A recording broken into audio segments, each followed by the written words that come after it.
Hello everyone, আসসালামু আলাইকুম। কেমন আছেন আপনারা সবাই? আশা করি ভালো আছেন। আমি অ্যাডভোকেট হালিমা আক্তার তমা আজ আপনাদের সাথে আলোচনা করব ফৌজদারি কার্যবিধি ধারা 516 উপধারা এ এবং ধারা 517 এই ধারা নিয়ে। তো চলুন মূল ধারার মূল আলোচনা শুরু করা যাক। প্রথমেই ফৌজদারি কার্যবিধির অধীন ধারা 516 উপধারা এ এখানে বলা আছে বিচার পেন্ডিং থাকাকালে সম্পত্তির হেফাজত ও হস্তান্তর।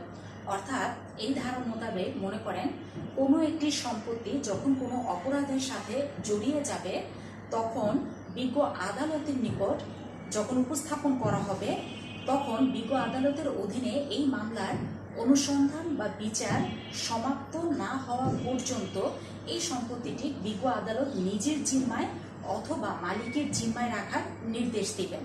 আর সম্পত্তির ধরন যদি এমন হয় যে এটি দ্রুত ক্ষয়শীল, পচনশীল অথবা স্বাভাবিকভাবেই ক্ষয়শীল, পচনশীল, সেক্ষেত্রে বিজ্ঞ আদালত তৎক্ষণাৎ এমন ক্ষয়শীল, পচনশীল সম্পত্তি বিক্রয় করে দেওয়ার অথবা বিল বিতরণ করে দেওয়ার নির্দেশ প্রদান করতে পারবেন এই ধারা 516 উপধারা এই অনুযায়ী। এখন আপনাদের অনেকের মনে প্রশ্ন থাকতে পারে যে জমি, বাড়ি কিংবা গোল্ড, ডায়মন্ড এগুলো তো সম্পত্তি, এগুলোকে কেন্দ্র করে মামলা মোকদ্দমাও হতে পারে বা কোনো অপরাধের সাথেও এই ধরনের সম্পত্তিগুলো জড়িয়ে যাওয়ার সম্ভাবনা আছে। কিন্তু দ্রুত পচনশীল বা স্বাভাবিকভাবে পচনশীল অথবা ক্ষয়শীল এরকম কি ধরনের সম্পত্তি হতে পারে বা এটা কোন ধরনের সম্পত্তি? তো খুব সহজ ভাষায় আপনাদের বোঝার সাথে বলি, মনে করেন যে আমাদের সামুদ্রিক বিভিন্ন ধরনের মাছ আছে, অক্টোপাস অথবা গলদা চিংড়ি, যেটা বিদেশে বিক্রি করা হয়, বিদেশে পাঠানো হয় বাংলাদেশ থেকে।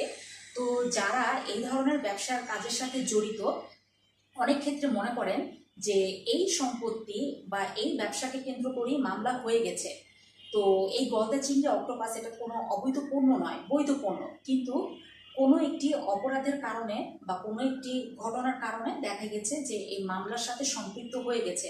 তো সেক্ষেত্রে দেখেন যে যেহেতু মাছ, গলদা চিংড়ি বা অক্টোপাস পচনশীল, ক্ষয়শীল, তাই বিজ্ঞ আদালত এক্ষেত্রে যেটা করবে যে তৎক্ষণাৎ বিক্রয় করে দেওয়া বা মানুষের মধ্যে বিলি বিতরণ করে দেওয়ার মতো ব্যবস্থা যেন করা হয় সেটার আদেশ প্রদান করবে।